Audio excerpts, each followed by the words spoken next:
जो मेरे बेटे का वार्तालाप हुआ है, मैं उसके बारे में कहना चाहती हूँ कि कोई भी बच्चा अपने माँ बाप के बारे में नहीं सुन सकता। उसने आपको एज ए डॉक्टर नहीं कुछ कहा, उसने आपको माँ बाप के प्रति अगर आपके माँ बाप को अगर कुछ कहा जाता तो आप क्या सुन सकते थे? फिर भी मैं आपको ये कहना चाहूँगी कि अगर उसके पिताजी मेरे बच्चे के पास और अपने बेटे के पास जाते और ये कहते कि बेटा ऐसी गलती क्यों हुई, 2 थप्पड़ उसके लगाते, 2 उसके लगाते और कहते कि बेटे बात ख़त्म, अपना तू भी मेरा बेटा है, ये भी मेरा बेटा है। अगर आजकल लोग ये करना शुरू करेंगे तो ये समस्या ही नहीं सामने आएगी कि अगर माँ बाप अच्छा डिसीजन लेना चाहेंगे तो ये बातें कभी भी सामने नहीं आएंगी। अगर इस टाइप से आप अपने बेटे को हाइपर करेंगे तो ये कांड रोज होंगे। अपना डॉक्टर भी अपना बहुत अच्छा काम करना चाहते हैं, वो कभी हाइपर नहीं होना चाहते, वो उनकी भी ऊपर बहुत स्ट्रेस होता है। पर मैं आपको हेल्थ मिनिस्टर जी को भी कहना चाहती हूँ कि आपने बगैर सुने, सब कुछ सुने बगैर आपने मेरे बेटे को गुंडा कहा और उसको कहा कि सरकारी सेवाएं देने लायक नहीं है। क्या अगर ये इंसिडेंट ना होता तो मेरा बेटा सरकारी सेवाएं देने लायक था? क्या आपने इसकी जांच की? आपने ये जांच किए बगैर मेरे बेटे को दोषी करार दे दिया और उसको टर्मिनेट कर दिया।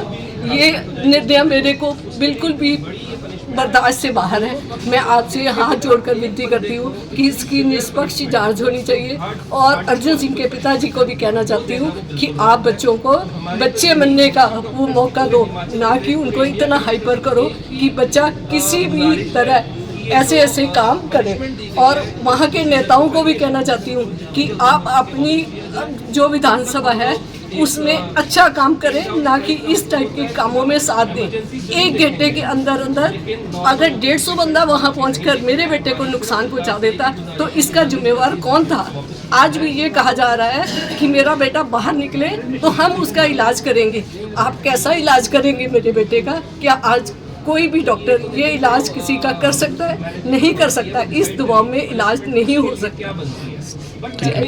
जो मेरे बेटे का वार्तालाप हुआ है, मैं उसके बारे में कहना चाहती हूँ कि कोई भी बच्चा अपने माँ बाप के बारे में नहीं सुन सकता।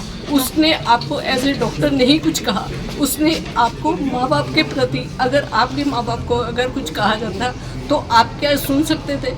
फिर भी मैं आपको ये कहना चाहूँगी कि अगर उसके पिताजी मेरे बच्चे के पास और अपने बेटे के पास जाते और ये कहते कि बेटा ऐसी गलती क्यों हुई, 2 थप्पड़ उसके लगाते, 2 उसके लगाते और कहते कि बेटे बात ख़त्म, अपना तू भी मेरा बेटा है, ये भी मेरा बेटा है। अगर आजकल लोग ये करना शुरू करेंगे तो ये समस्या ही नहीं सामने आएगी कि अगर माँ बाप अच्छा डिसीजन लेना चाहेंगे तो ये बातें कभी भी सामने नहीं आएंगी। अगर इस टाइप से आप अपने बेटे को हाइपर करेंगे तो ये कांड रोज होंगे।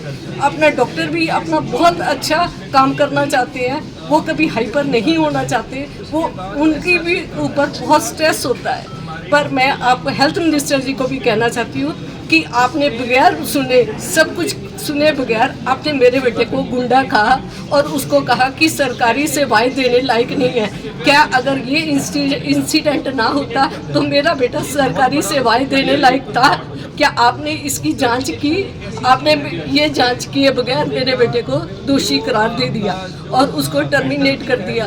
ये निर्णय मेरे को बिल्कुल भी बर्दाश्त से बाहर है। मैं आपसे हाथ जोड़कर विनती करती हूँ कि इसकी निष्पक्ष जांच होनी चाहिए और अर्जुन सिंह के पिताजी को भी कहना चाहती हूँ कि आप बच्चों को बच्चे बनने का वो मौका दो, ना कि उनको इतना हाइपर करो कि बच्चा किसी भी तरह ऐसे काम करें। और वहाँ के नेताओं को भी कहना चाहती हूँ कि आप अपनी जो विधानसभा है उसमें अच्छा काम करें, ना कि इस टाइप के कामों में साथ दें। 1 घंटे के अंदर अगर 150 बंदा वहां पहुंचकर मेरे बेटे को नुकसान पहुंचा देता तो इसका जिम्मेवार कौन था? आज भी ये कहा जा रहा है कि मेरा बेटा बाहर निकले तो हम उसका इलाज करेंगे।